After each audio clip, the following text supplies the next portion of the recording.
Yun mga boss, DCTV nga pala.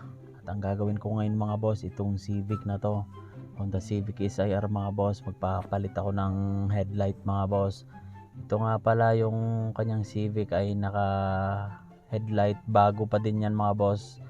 Depo nga lang, gusto ni boss yung orig. At ito papalitan natin ng orig na Honda Stanley yan mga boss. Orig niyan. Ayan, kinakalas ko na yung bumper niyan mga boss. Ayan, pagka nagpalit tayo ng headlight ng SIR mga Civic, kailangan talagang baklasin ang bumper niyan mga boss, kasi hindi kaya ng yung dudukutin mo lang. Kailangan talagang ibaba ang bumper niyan mga boss. At ayan mga boss, ito nga pala yung headlight na bago yan, brand new na orig yan na Honda Stanley yan mga boss.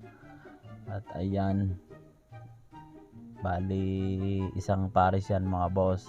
Ayan kita nyo naman mga boss, legit yan mga boss, Honda yan mga boss. Kinakalas ko na yung kanyang papalitan, bago pa rin yan mga boss, depo nga lang. Ayan, kita nyo naman, sariwa pa din yan. Gusto lang talaga ni boss na ulig. At ayan mga boss, kitang kita nyo naman, may balot pa, sobrang fresh nyan, urig yan mga boss, Stanley. Ayan kitang kita nyo naman mga boss, nangingintab pa. Ayan, brand new.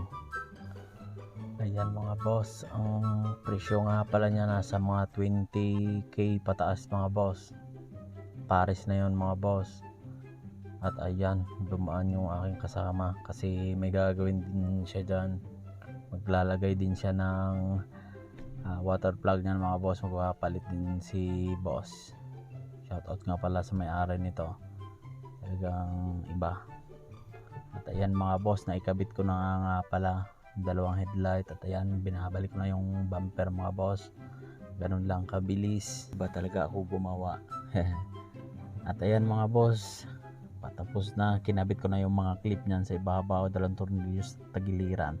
At ayan mga boss, tapos na agad. Ayan mga na, kitang kita nyo naman mga boss, Honda Stanley yan mga boss, napakasariwa nyan.